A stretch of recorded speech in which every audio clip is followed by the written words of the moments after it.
इससे पहले वाले कई वीडियोस में हमने गोल्ड लोन क्यों ज़रूरी है और क्यों एक अच्छा और टिकाऊ ऑप्शन है वो तो हमने आपको बताया, लेकिन इस वीडियो में हम आपको ये बताते हैं कि गोल्ड लोन कैसे बहुत तेज़ी से और आसानी से मिलता है। लेकिन इस पर आपको कुछ चार्जेस देने होते हैं। क्या है वो चार्जेस, चलिए समझते हैं। सबसे पहला चार्ज होता है इंटरेस्ट, ये सबसे प्रमुख कॉस्ट होती है जब आप गोल्ड लोन लेते हैं। इसलिए जब भी आप कोई भी लोन लें तो सबसे पहले इसको ही चेक करें, जो सबसे कॉम्पिटिटिव इंटरेस्ट रेट यानी कि सबसे कम इंटरेस्ट रेट ऑफर कर रहा हो ना, उसी से लोन लें। आमतौर पर ज़्यादातर लेंडर्स गोल्ड लोन पर 9 से 27% के बीच का इंटरेस्ट चार्ज करते हैं। अब आते हैं प्रोसेसिंग फ़ीस पर। ये जो प्रोसेसिंग फ़ीस होती है वो टोटल अमाउंट पर 0 से 1% के बीच में चार्ज होती है। फिर आती है वैल्यूएशन फ़ीस।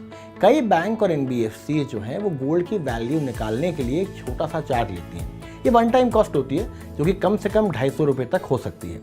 अब बात आती है प्री पेमेंट और फोरक्लोजर चार्जेस की। जब आपका लोन का कोई पार्शियल पेमेंट करता है या नियमित समय से पहले उसको बंद करता है तो कई बैंक एक छोटी सी फीस लेते हैं। आमतौर पर यह अवधि कुछ महीनों की होती है। नियमित समय के बाद अगर आप लोन बंद कराते हैं तो आपको कोई फीस देनी नहीं होती। अगर बहुत छोटा अमाउंट होता है तो भी लेंडर्स कई बार फीस नहीं लेते हैं। कई लेंडर्स एक फ्लैट फीस चार्ज करते हैं, जैसे कि लोन अमाउंट का 1%। अब बात करते हैं पेनल्टीज़ की।